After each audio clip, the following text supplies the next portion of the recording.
faster. I'm going to the maximum. I'm going to the maximum. I'm going to the maximum. I'm bigger, bolder, faster. Bigger, bolder, faster. Bonjour du coup à toutes et à tous, je suis Camille Riera Navarro. Je suis chercheuse en sciences de l'alimentation et en santé publique ici à l'Institut Présage. Et puis avant ça, j'ai fait ma thèse au Centre des sciences du goût et de l'alimentation à Dijon. Donc pendant ma thèse, j'ai travaillé plus sur l'alimentation des bébés. Mais aujourd'hui, je vous propose qu'on glisse un petit peu vers l'autre extrémité du spectre de la vie et puis qu'on parle de l'alimentation des seniors, qui est le sujet qui nous réunit aujourd'hui. Donc l'idée, c'est de vous parler un petit peu de l'alimentation, notamment des quelques adaptations qui sont nécessaires dans l'alimentation avec l'âge. Et puis de vous expliquer un petit peu pourquoi et de vous montrer comment est-ce qu'on peut adapter son alimentation en tant que senior. Donc j'aime bien commencer toujours avec quelques idées reçues qu'on entend souvent quand on discute avec des seniors. Il y a notamment l'idée que c'est normal de perdre du poids quand on vieillit. Il y a aussi l'idée qu'une personne âgée peut manger moins parce qu'elle se dépense moins. Et ce qui conduit souvent à des repas qui deviennent un petit peu plus petits quand on devient senior. Et notamment, par exemple, ça peut être banal pour nos grands-parents de manger juste une petite soupe le soir pour faire passer les médicaments et puis c'est tout. Alors, qu'est-ce qu'on peut penser de ces idées ? Bon, sans surprise, si je vous présente ces idées comme des idées reçues, c'est que globalement, c'est des croyances qui sont relativement fausses, en tout cas d'un point de vue du fonctionnement du corps humain et de la santé. Et l'idée de la présentation, ça va être de vous montrer pourquoi est-ce que ces idées, elles sont fausses et de vous expliquer un petit peu, du coup, qu'est-ce qu'il faut faire en termes d'alimentation. Alors, la première idée reçue, c'est l'idée qu'on peut manger moins, on doit manger moins avec l'âge, en tout cas que c'est normal. Alors du coup, cette première idée reçue, non, c'est pas normal de moins manger avec l'âge. En fait, les besoins nutritionnels, ils diminuent très peu avec l'âge, voire pas du tout. Et on a même certains besoins nutritionnels qui sont supérieurs quand on est une personne âgée par rapport aux besoins des personnes plus jeunes. Donc, quand je parle de besoins nutritionnels, je vais distinguer deux choses. D'une part, les besoins énergétiques, donc qui sont l'énergie qu'on apporte à notre corps via l'alimentation, qui sont les calories en fait qu'on mange, et les besoins en protéines. Donc, les protéines, c'est un des nutriments qui est contenu dans les aliments, et c'est notamment l'élément des aliments qui nous permet de fabriquer du muscle. En termes de besoins énergétiques, du coup, les recommandations à la fois nationales et internationales nous conseillent d'avoir un apport calorique d'à peu près 30 kilocalories par jour et par kilo de poids corporel. Alors ça représente pour une personne de 70 kg, donc dont le poids corporel est de 70 kg, à peu près donc 30 fois 70, soit 2100 calories par jour. Alors, ce n'est pas tellement ce chiffre de 30 que je veux que vous reteniez là, parce que finalement, c'est une moyenne, mais il est très variable selon les individus. Le message clé ici, c'est surtout que les recommandations nous indiquent que les apports en énergie doivent se maintenir, que ce soit avant ou après 65 ans. Nos besoins en énergie sont les mêmes, et du coup, ce n'est pas normal de manger moins, non, on doit continuer à manger la même quantité. Par contre, ce qui est un peu plus normal, c'est d'avoir une perte d'appétit en lien avec l'âge et le vieillissement. Et donc, le but aussi de la présentation, c'est de vous montrer comment est-ce qu'on peut maintenir nos apports énergétiques malgré cette perte d'appétit. Alors, en ce qui concerne les besoins protéiques, là, c'est un petit peu différent parce qu'il ne faut pas seulement se contenter de maintenir ces apports en protéines quand on avance dans l'âge, mais il faut les augmenter. C'est-à-dire qu'avant 65 ans, les recommandations sont d'apporter à son organisme à peu près entre 0,8 et 1 g de protéines par jour et par kilo de poids corporel. Donc, toujours si on prend un individu moyen de 70 kg, ça fait entre 55 et 70 g de protéines par jour. Par contre, ce que vous voyez sur la droite, après 65 ans, ces besoins en protéines, ils augmentent entre 1 et 1,2 g de protéines par jour et par kilo de poids corporel. Donc là, on passe plutôt à entre 70 et 85 g de protéines par jour. Et donc la différence, pour vous donner un ordre d'idée que vous puissiez plus facilement vous représenter, ça fait à peu près 2 œufs en plus par jour qui sont recommandés. Je prends l'exemple des œufs, mais on trouve des protéines dans d'autres aliments, j'y reviendrai après. Mais du coup, vous voyez qu'il y a quand même il faut augmenter ces apports en protéines avec l'âge, notamment après 65 ans. Et puis, les recommandations, elles vont encore un petit peu plus loin. C'est pour les seniors qui seraient en situation de fragilité, un peu plus à risque de dénutrition. Là, on peut même augmenter jusqu'à 1,5 g de protéines par jour. Alors, c'est important de bien vous expliquer ça et puis d'avoir ça en tête. Du coup, cette idée reçue que c'est normal de manger moins avec l'âge, non, je viens de vous montrer que c'est une idée qui est un petit peu fausse. L'idée, c'est plutôt de maintenir son apport énergétique, donc ses repas, les quantités qu'on mange, et même d'augmenter les quantités de protéines dans son alimentation quand on est un senior. C'est d'autant plus important de l'expliquer et de le garder en tête parce que ce qu'on observe quand on regarde ce que les seniors mangent de manière globale, c'est que globalement, les recommandations, elles ne sont pas atteintes. Donc là, je vous ai mis des exemples d'études scientifiques qui ont justement regardé ce que les seniors mangent. La première à gauche en jaune, c'est une étude qui a été faite en France sur des personnes âgées qui vivent en hôpital ou en EHPAD. Et ce qui a été observé, c'est par exemple qu'au moins 75% d'entre elles ne mangeaient pas assez pour apporter assez d'énergie à leur corps, pour couvrir leurs besoins en énergie. Et au moins 45% d'entre elles ne couvraient pas leurs besoins en protéines. L'étude du milieu, c'est sensiblement la même chose, mais avec des données qui sont internationales et avec une étude qui est un petit peu plus robuste. Et puis à droite, je trouve que c'est important aussi de vous illustrer ça. C'est donc une autre étude qui, cette fois, compare ce que mangent les populations plutôt jeunes, donc là avec un âge moyen de 26 ans, par rapport à ce que mangent les populations un peu plus âgées, ici avec un âge moyen de 70 ans. Et donc cette étude a pu mettre en évidence que chez les personnes, la population plus âgée, on avait en moyenne une consommation en énergie, donc l'énergie qui est apportée via l'alimentation, qui était entre 16 et 20% moins élevée par rapport aux populations plus jeunes.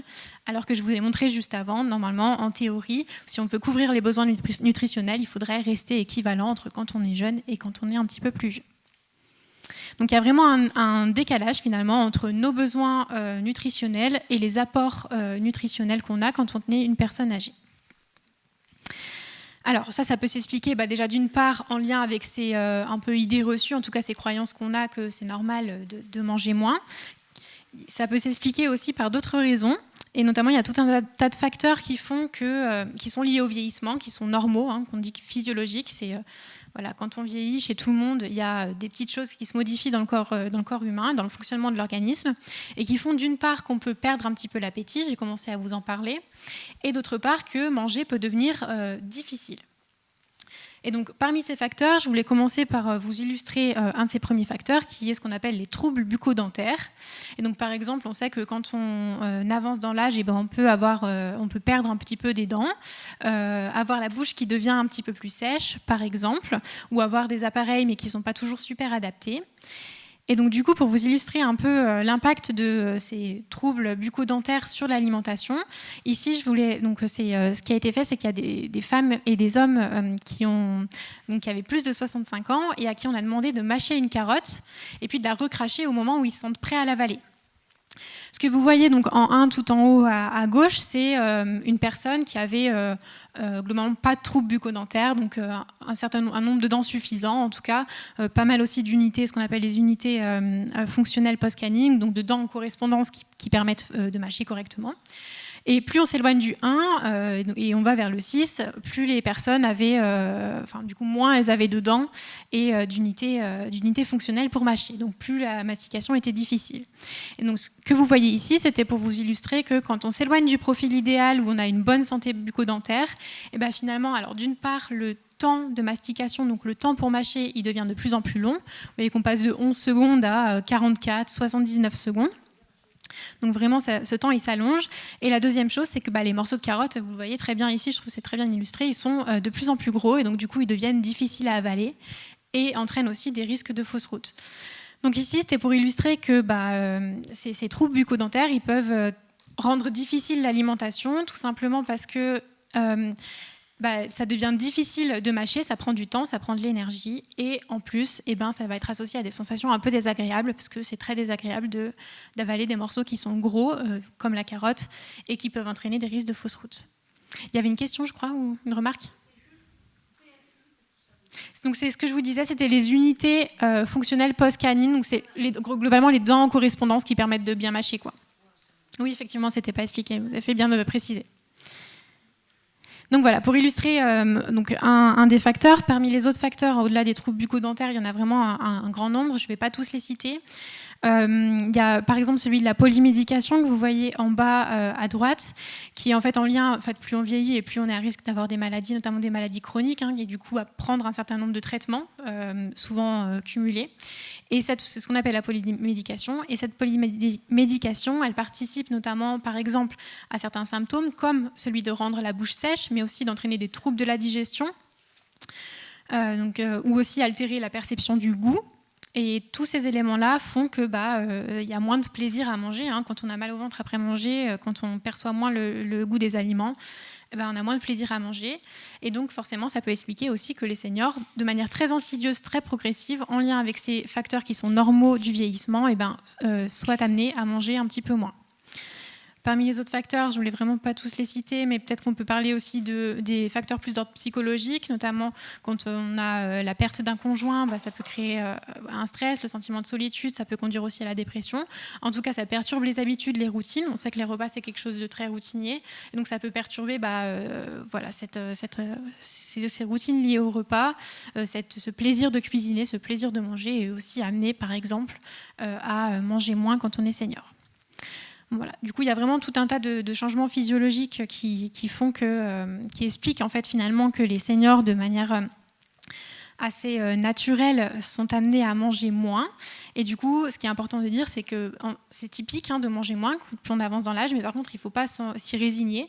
Parce que ça peut avoir des conséquences sur la santé. Je vais vous montrer juste après. Donc, l'idée, c'est de bien avoir conscience de ces changements et de leur impact sur l'alimentation.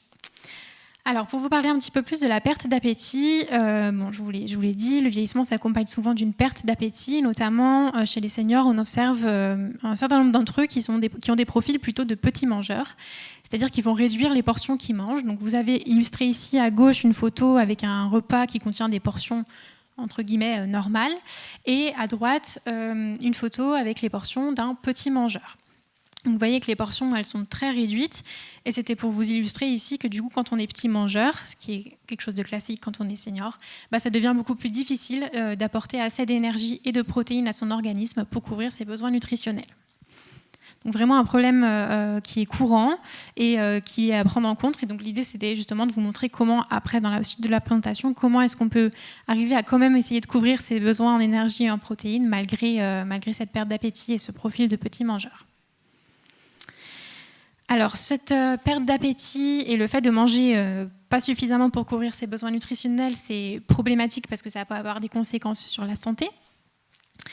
Donc, c'est ce que j'ai essayé de vous illustrer ici. Globalement, le point de départ, c'est, je vous l'ai dit, il y a plein de raisons qui font qu'on peut avoir une consommation insuffisante en protéines ou en énergie d'ailleurs. Ça concerne tous les seniors, parce que les facteurs que je vous ai présentés avant, comme les troubles bucco-dentaires ou toutes les autres situations qui étaient sur la diapositive, ça peut arriver chez tout le monde. Ça ne concerne pas que les seniors qui ont des pathologies, qui sont malades, ça concerne aussi ceux qui se sentent en forme. Donc voilà, si cette consommation insuffisante, elle peut conduire d'une part à une perte de muscle. Alors j'ai oublié de vous l'expliquer tout à l'heure, c'était prévu au début de la présentation, mais je ne crois pas que je l'ai fait. En fait, en lien avec le vieillissement, on a une perte naturelle de masse musculaire. Quand on vieillit, globalement, notre muscle il s'amoindrit, il s'affaiblit. L'idée, c'est que quand on ne va pas manger assez de protéines, on ne va pas pouvoir compenser cette perte naturelle de masse musculaire par nos apports énergétiques. C'est vraiment les protéines qui permettent de fabriquer le muscle, et donc si on n'en apporte pas assez à l'organisme, on ne va pas pouvoir compenser la perte naturelle de masse musculaire, et du coup on va aggraver ce phénomène qu'on dit de sarcopénie, qui est cette perte de muscle avec l'âge. En parallèle, quand on ne consomme pas assez de protéines, ça contribue aussi à une baisse des défenses immunitaires.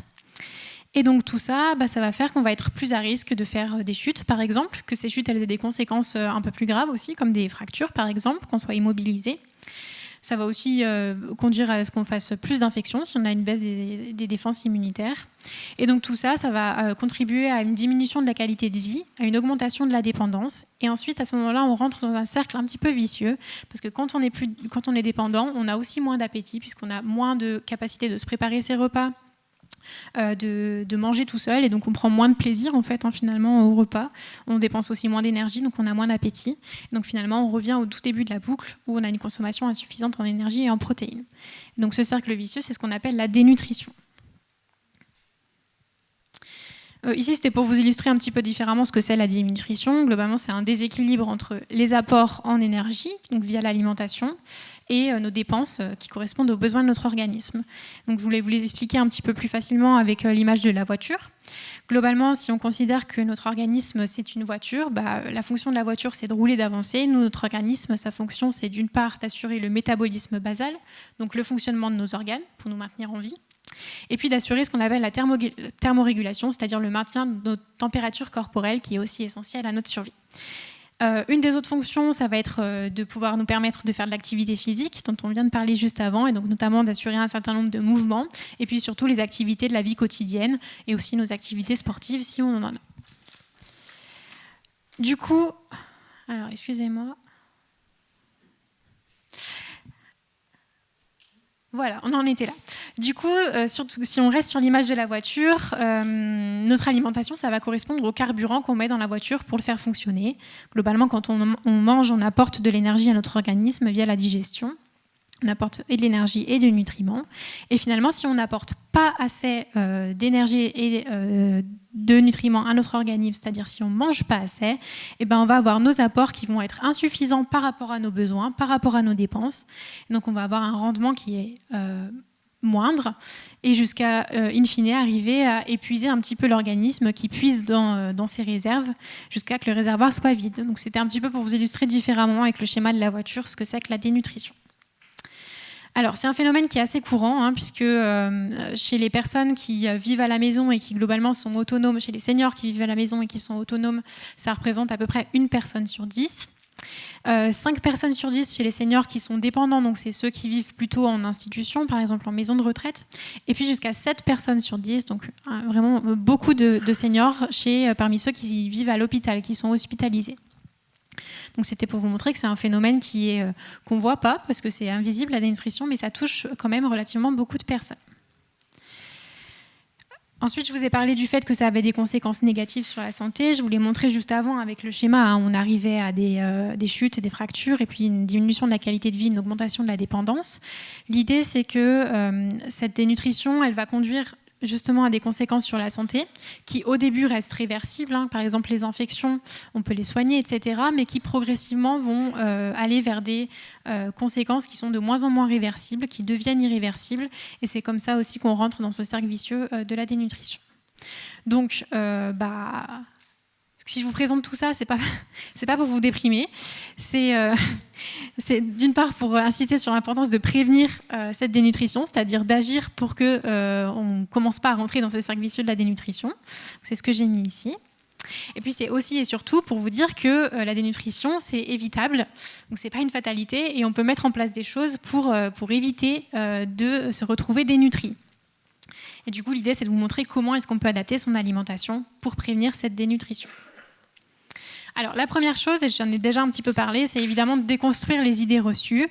Je vous ai montré juste avant comment on avait certaines croyances qui sont assez courantes dans la population générale, qui, par exemple, sont le fait que c'est normal de manger moins quand on avance dans l'âge, et qui conduisent à des pratiques alimentaires qui ne sont pas adaptées, comme le fait de manger juste une soupe le soir, par exemple, et qui peuvent, in fine, avoir des répercussions négatives sur la santé.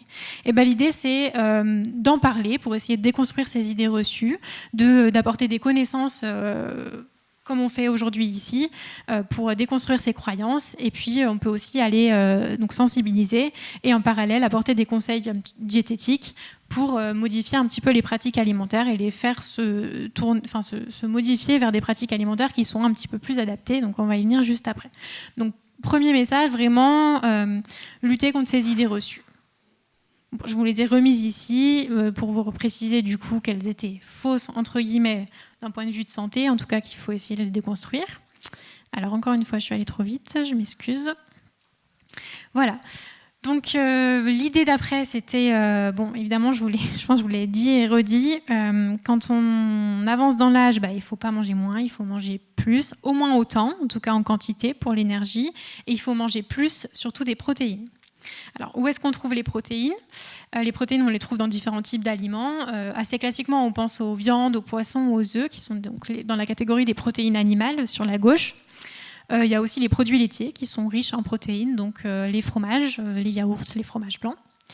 Et puis, on trouve aussi des protéines dans certains aliments qui sont d'origine végétale, et donc notamment dans les légumineuses, donc ça va être tout ce qui est lentilles, pois, donc pois chiches, pois cassés, haricots blancs aussi, haricots rouges, c'est ce genre d'aliments.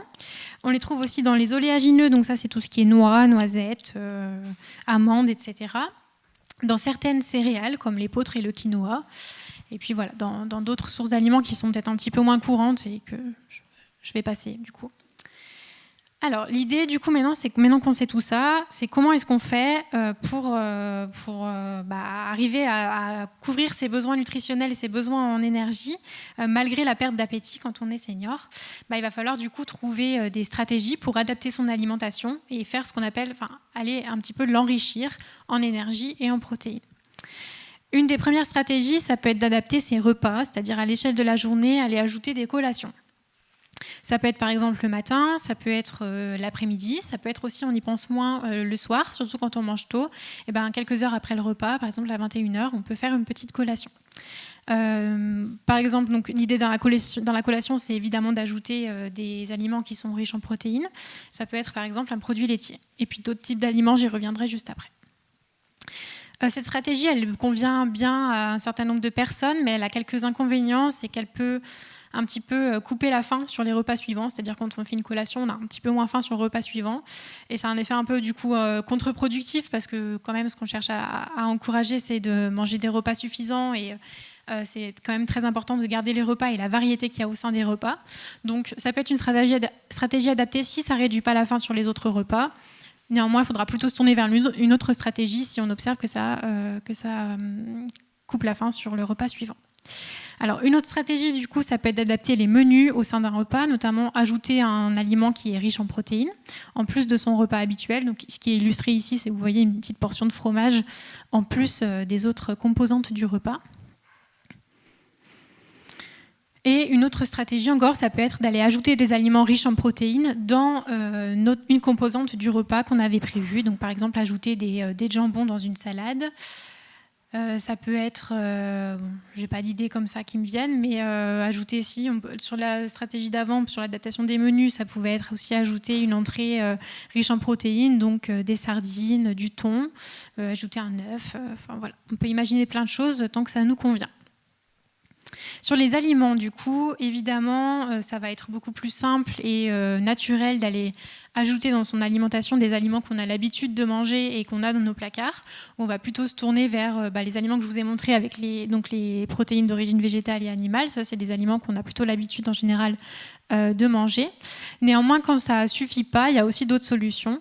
Notamment, il y a des solutions que je vous ai illustrées ici qui existent, qui sont des aliments plutôt industriels, mais qui ont été développés pour vraiment avoir cette fonction d'être vraiment très riches en énergie et ou en protéines.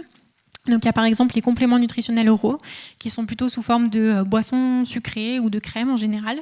Et puis ce qu'on appelle les aliments fonctionnels qui là sont plus des aliments qu'on peut intégrer au sein des repas et qui sont aussi conçus pour être riches en énergie ou en protéines. Alors souvent de manière un petit peu moins standardisée, donc il y a plus de variations en fonction des produits. Alors ces produits-là, ça peut être une solution qui est très pratique et qui convient à certaines personnes. Là encore, il y a quelques limites. Donc les limites, ça va être que c'est des aliments qu'on n'a pas trop l'habitude de consommer, qu'on ne connaît pas trop, qui sont industriels. Donc ça peut être difficile de les intégrer dans nos routines alimentaires, dans nos habitudes. La deuxième contrainte, c'est qu'ils sont souvent pas très bien acceptés parce qu'ils ne sont pas toujours très bons. On ne va pas se le cacher, même s'il y a plein de goûts différents et que les industriels mettent en place des choses pour que ce soit pas trop mauvais, mais souvent par exemple les compléments c'est quelque chose de très sucré, donc c'est pas toujours très facile, on peut ne pas aimer, il y a beaucoup de monde qui n'aime pas. La troisième chose, c'est que manger, c'est essentiel pour apporter des nutriments à son corps, mais c'est pas que ça. Manger, c'est du plaisir et c'est de la convivialité. Et quand on mange ces aliments-là, on peut rarement, très difficilement les partager. Ça nous exclut un petit peu aussi du groupe. Donc ça peut être un frein. Faire en sorte que ça diminue le plaisir lié au repas et du coup faire en sorte que ces aliments ne vous conviennent pas. Voilà. C'est une des limites. Et puis la dernière limite. Je ne veux pas l'évoquer, non, je vais passer. Mais donc, c'était aussi peut-être quand même vous évoquer le fait que ces aliments, donc ça peut être très bien. Ça peut aussi participer à l'effet coupe-faim dont je vous parlais, c'est-à-dire qu'ici, en fait, on vient vraiment rajouter un aliment au repas qui est déjà prévu.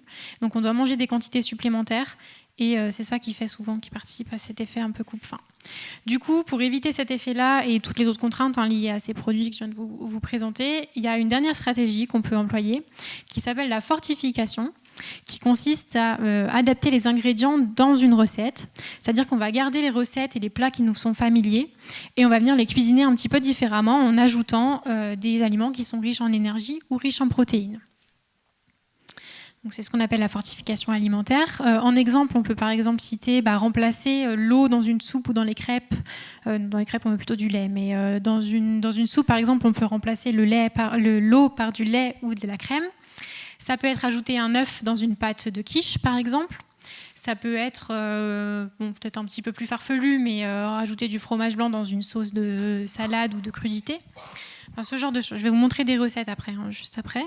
Mais voilà, l'idée, c'est que vraiment de continuer à garder les recettes qu'on aime cuisiner, qu'on a l'habitude de cuisiner, et de venir y intégrer des aliments qui sont riches en protéines. Donc, parmi ces aliments riches en protéines, il y a évidemment ce qu'on appelle les ingrédients culinaires courants que je vous ai présentés juste avant, qu'on a l'habitude d'avoir dans nos placards, des œufs, des produits laitiers, etc. On peut aussi envisager d'intégrer des extraits protéiques, qui sont évidemment des aliments qu'on n'a pas dans nos placards et qui sont du coup un peu plus difficiles, c'est plus difficile de se représenter comment cuisiner avec. Donc ces aliments-là, en fait, c'est des aliments industriels, parce que pour pouvoir extraire les protéines, on a besoin de procédés industriels.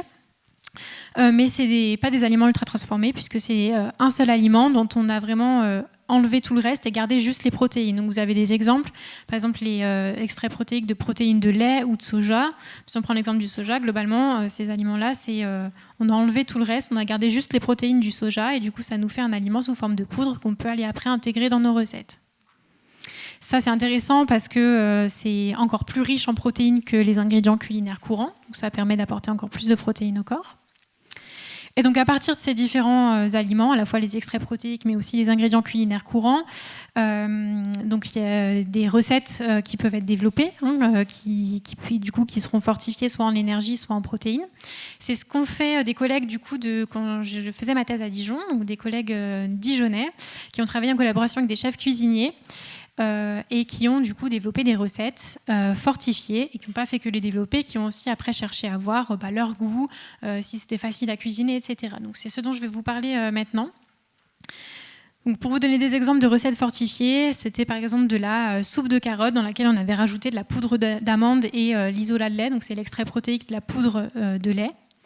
Ça peut être de la sauce bolognaise dans laquelle on rajoute du soja texturé. Ça peut être, on va prendre les pancakes, dans lesquels on rajoute de la poudre d'amande, du fromage blanc, on peut même rajouter les protéines de lait.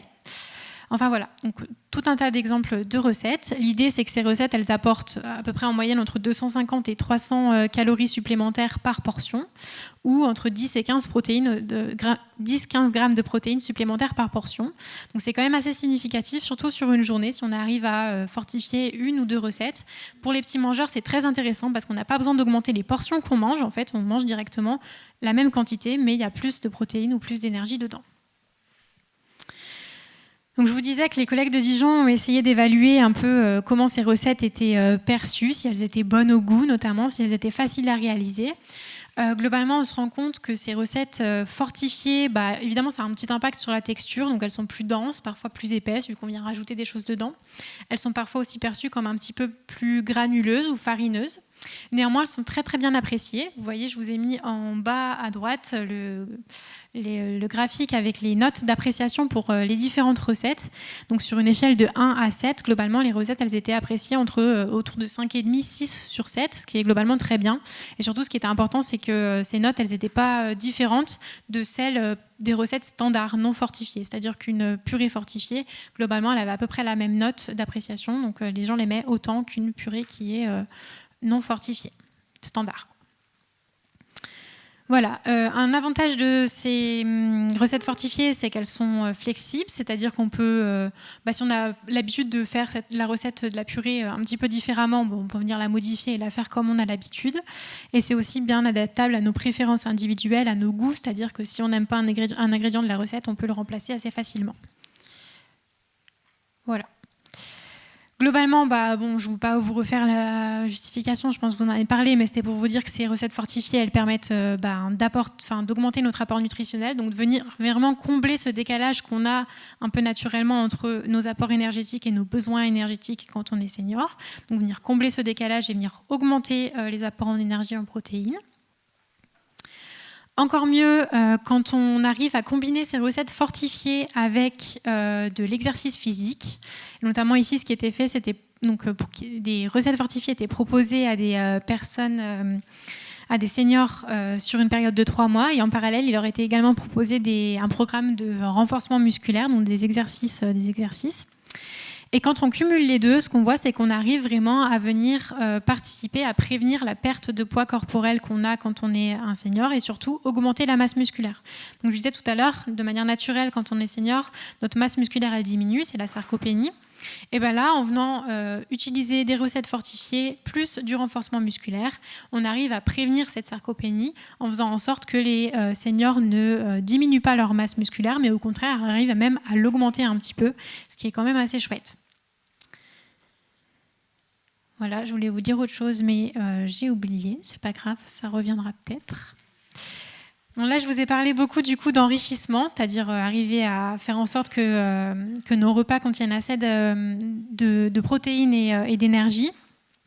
On a d'autres techniques, je pense qu'il était important d'évoquer, qui nous permettent de faire en sorte de maintenir l'apport en protéines, de faire en sorte que les seniors arrivent à manger assez de protéines, qui relèvent notamment de la préparation des aliments et de la préparation de la viande. Bon, je vous ai parlé des troubles bucco-dentaires en début de présentation. Effectivement, quand on n'a pas beaucoup de dents et que c'est difficile de mâcher, la viande, c'est une texture qui est quand même assez difficile à traiter. Et donc, c'est difficile à manger, on n'a pas trop de plaisir à en manger et du coup on l'enlève un petit peu progressivement de nos repas. Du coup l'idée c'est qu'en la préparant un petit peu différemment, on peut arriver à la rendre un peu plus tendre et un petit peu plus juteuse et donc à faire en sorte de prendre du plaisir à manger de la viande. Alors parmi ces pratiques culinaires, moi je ne suis pas cuisinière, du coup je vais faire que les citer et je ne pourrais pas développer plus, mais du coup il y a dans l'idée le fait de couper la viande dans le sens inverse des fibres qui favorise la tendreté du coup de la viande. Il y a tout ce qui est cuisson douce, notamment les cuissons à basse température ou le fait de les plats mijotés, donc la viande dans des plats mijotés. Il y a tout ce qui est marinade également qui peut favoriser la tendreté et la jutosité de la viande et faire en sorte que ce soit plus facile et du coup plus plaisant à manger. Et puis aussi les textures évidemment, quand la viande hachée est plus facile à manger qu'un steak. Alors je vous ai un petit peu parlé de plaisir mais pas trop et je voulais finir la présentation sur le plaisir parce que c'est vraiment finalement je pense ce sur quoi il faut se recentrer quand on parle d'alimentation. Le plaisir, c'est le moteur essentiel de notre alimentation. Hein. Si on n'a pas de plaisir à manger, globalement, on ne mange pas. Donc, on ne peut pas s'étonner qu'on ne mange pas assez pour couvrir nos besoins nutritionnels.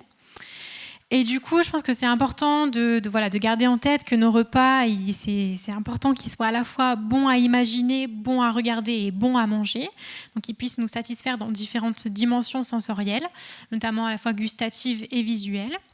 Donc, pour ça, on peut agir à différents niveaux, à l'échelle des aliments, à l'échelle du service et puis aussi à l'échelle du contexte. Alors on le fait assez naturellement quand c'est nous qui cuisinons. On cuisine des choses qu'on aime, on les présente d'une manière qui nous convient. On se met dans un contexte aussi qui nous convient, quoique c'est parfois un petit peu plus difficile. Mais du coup, là, l'idée, c'est aussi d'avoir des petits points d'attention plutôt pour les repas qui sont préparés par d'autres personnes que par nous-mêmes, et notamment pour le portage de repas ou pour les repas en institution, vraiment penser à maintenir ce plaisir de manger. Donc, par exemple, au niveau des aliments, on va essayer de faire attention d'avoir des menus et des recettes qui sont adaptés à nos habitudes alimentaires, que la présentation soit correcte pour que ça nous plaise visuellement, et puis évidemment que le goût soit agréable, que la texture soit adaptée. Et donc j'ai mis aussi ne pas négliger les aliments plaisir, et je crois qu'au tout début de la matinée on parlait de papillotes, ne pas se priver de papillotes et les garder intégrés dans notre alimentation, c'est vraiment très important. En termes de service, ça va être important pour qu'on puisse se projeter sur le repas, que le menu soit affiché de manière lisible, qu'il soit compréhensible, que les plats soient identifiables, notamment je pense au plateau repas par exemple qu'on a à l'hôpital, qu'on puisse arriver à identifier ce qu'on a dans notre assiette et que ce soit servi à une température appropriée. Et puis en termes de contexte, qui est aussi important et qu'on a peut-être tendance un petit peu à négliger des fois, mais du coup le moment du repas, c'est un moment qui est privilégié. Du coup, préparer ce moment de repas en limitant le stress avant le repas. On peut jouer aussi sur l'environnement, donc la décoration de la salle, la vaisselle qu'on sert, la table. Et puis évidemment jouer sur la convivialité, et ça c'est aussi très important, je vous l'ai dit, le repas, quand on mange, on mange parce qu'on a besoin d'apporter des nutriments à notre corps, mais on mange aussi pour le plaisir et pour la convivialité. Donc c'est important de garder les interactions, notamment quand on est en institution avec les résidents et les personnels. Voilà, donc on arrive à la slide de conclusion. Je vais essayer de récapituler un petit peu tout ce que j'ai évoqué au cours de ma présentation. Donc, on a parlé beaucoup de la dénutrition, avec l'idée que c'est quelque chose qui est assez fréquent chez les seniors du fait de la perte d'appétit, de tous ces changements qui sont physiologiques, qui sont normaux et qui sont liés à l'âge et qui font que ça peut devenir difficile aussi de manger. Donc, par exemple, je vous ai illustré ça avec les troubles bucco-dentaires. L'idée et le message vraiment clé, c'est que cette dénutrition, évidemment, c'est un risque à prendre au sérieux, mais c'est évitable. Donc du coup, on a différentes choses qu'on peut mettre en place pour éviter la dénutrition, et notamment avant d'être en situation à risque, et donc avant d'être malade. Donc, ces actes de prévention, ils concernent tout le monde, même quand on est en forme. L'idée, donc, ce qu'on peut faire, c'est d'une part bien manger, donc surtout... Allez, je finirai par ça parce que je veux vous rajouter une couche, mais du coup, on ne pense plus que c'est normal de manger moins quand on est une personne âgée. On garde en tête que l'idée, c'est de manger au moins tout autant et plus de protéines que quand on était plus jeune. Pour y arriver, et surtout quand on n'a pas trop d'appétit, on peut adapter son alimentation en l'enrichissant, en jouant sur les textures, notamment de la viande, et surtout maintenir le plaisir de manger, quoi qu'il en soit. En parallèle, il faut aussi bien bouger, puisque donc, le muscle il se construit quand on apporte des protéines à notre corps. C'est ça qui va permettre de construire le muscle. Mais un autre élément essentiel, c'est de solliciter son muscle pour qu'il puisse se construire. Donc si on veut lutter contre la perte naturelle de masse musculaire, il va falloir apporter des protéines via l'alimentation, mais surtout bien bouger, faire du renforcement musculaire, mais aussi, comme on disait tout à l'heure, de la marche pour le système cardiovasculaire et pour aussi préserver son autonomie. Et puis un dernier élément que je n'ai pas évoqué au cours de la présentation, mais qui est aussi assez important, c'est le dépistage, en tout cas le repérage précoce. C'est l'idée de pouvoir identifier le plus tôt possible en fait, les situations à risque de dénutrition. Et donc pour ça, il y a plusieurs choses. Il y a d'une part être attentif aux situations à risque, et notamment être attentif au fait de perdre l'appétit, pouvoir le signaler à son médecin, par exemple, si on se rend compte que ça nous arrive. Et la deuxième chose, c'est surveiller son poids, notamment à partir, on va dire après la retraite, peut-être à partir de même un petit peu après, mais de pouvoir arriver à surveiller son poids, à se peser, on va dire une fois tous les mois, déjà c'est pas mal. Et surtout d'arriver à identifier quand il y a une perte de poids involontaire, là c'est vraiment un gros risque de dénutrition, et donc là pouvoir le signaler au médecin qui vous aidera ensuite à mettre en place des choses. Si vous avez besoin d'être accompagné, vous orientera par exemple vers un diététicien pour aller essayer de faire toutes ces modifications dans l'alimentation pour permettre de garder malgré tout un apport, une couverture en énergie et en protéines qui soit suffisant. Voilà, donc j'ai terminé ma présentation. J'ai aucune notion du temps, je ne sais pas trop. On aura peut-être du temps pour les questions, du coup. Je voulais juste avant remercier Cap Senior et mes collègues de l'Institut Présage pour m'avoir permis de parler d'alimentation aujourd'hui. Mes collègues de Dijon qui m'ont aidé à construire la présentation. Et puis vous, pour votre attention. J'espère que ça vous a intéressé et je reste à disposition s'il y a des questions, n'hésitez pas. Oui, donc il y en a une.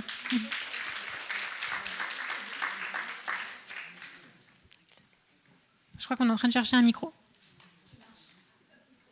Bon, sinon, vous pouvez parler un petit peu fort et puis je répéterai la question dans le micro pour que tout le monde comprenne.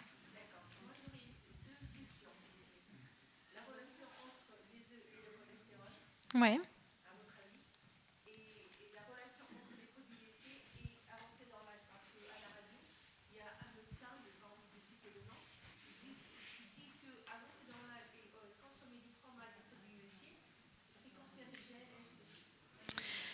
Alors, effectivement, pour la première question, c'était le lien entre eux et cholestérol. Oui, globalement, si on mange trop d'œufs, ça peut augmenter les taux de cholestérol, mais alors il faut manger quand même beaucoup d'œufs. pour y arriver. Je pense que le problème majeur quand on devient senior, c'est vraiment ce risque de dénutrition. Donc arriver à couvrir ses besoins en énergie, en protéines. Et du coup, je pense que la priorité, ça va vraiment être ça, d'essayer de les couvrir.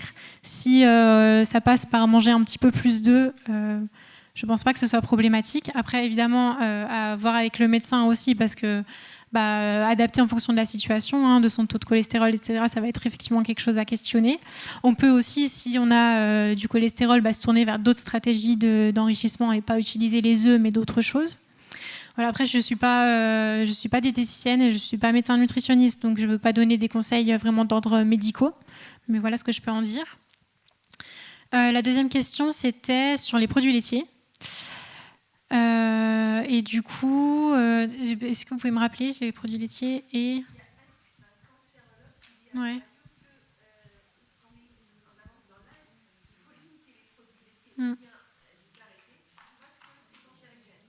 Ah oui, donc est-ce que les produits laitiers sont cancérigènes et est-ce que du coup il faut les... je vous avoue que je ne pourrais pas trop répondre à ça. Je pense que même si on part du postulat que c'est cancérigène, quand on est senior, on en a besoin en priorité. Je pense que la priorité, c'est évidemment qu'on cherche à ne pas avoir de cancer, mais du coup, pour moi, les cancers se construisent un petit peu plus tôt dans la vie. Après, quand on est senior, on a vraiment surtout besoin d'arriver à ne pas tomber dans la dénutrition et la dépendance. Et donc, ça reste primordial pour moi d'arriver à vraiment, comme je vous expliquais, à trouver des stratégies pour couvrir ses besoins.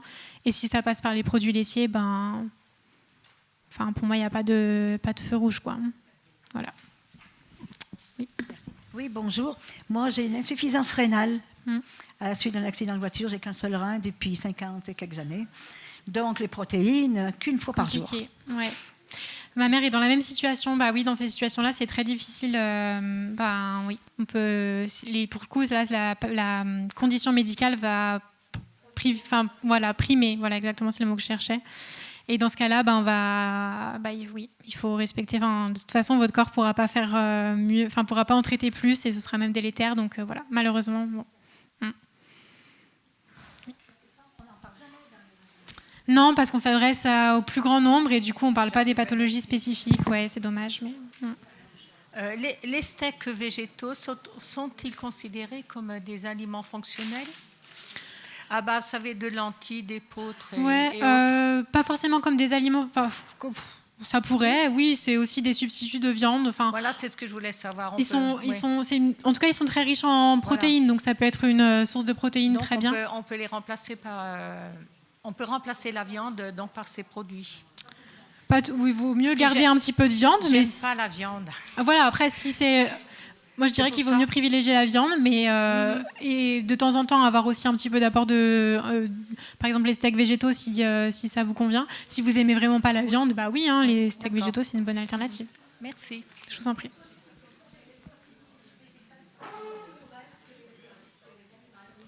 Est-ce que les protéines végétales sont aussi mauvaises que les animales, c'est ça ? Comment ça mauvaises ?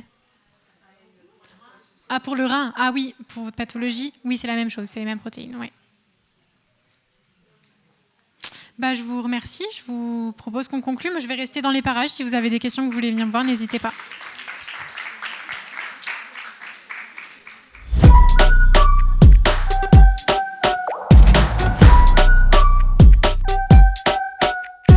Max power, I'm about to go bigger and better. If I ever lose, I don't know, faster than ever. If I ever lose, I don't know, bigger and better.